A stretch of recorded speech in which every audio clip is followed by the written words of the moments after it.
What's going on, Everstrong family? So once again, I got a pretty heavy-handed question in the comment section that I wanted to respond to directly. And instead of trying to comment back, it would take too much explanation in text, so I figured I'd just make a quick video on it. As always, I'm not a biblical scholar. I'm just a man who loves reading the Word, loves studies on the Word, and very much loves allowing the Holy Spirit to operate within me so that I can interpret the Bible for what it is. So really quickly, the question was, if I gave my heart to God, is God meddling in our free will? There's no such thing as coincidence, so either it is coincidence or God is controlling everything.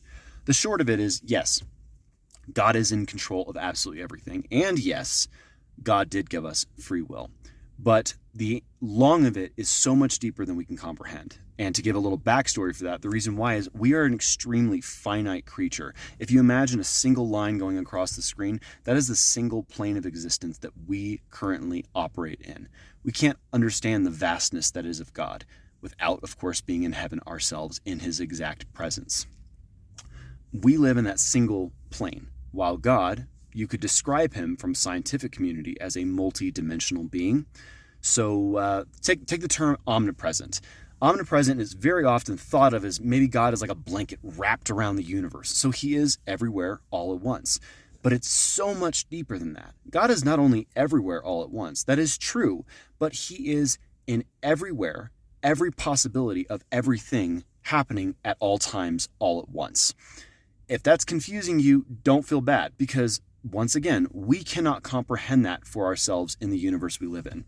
A good example of this, if you like theoretical physics like I do, is the concept of the butterfly effect. So one single change in decisions creates a chain reaction, changing the outcome of let's just say, one day. So if you change or you tie your shoe, quite literally a microsecond different from the time that you originally were going to, the end of your day can be vastly different.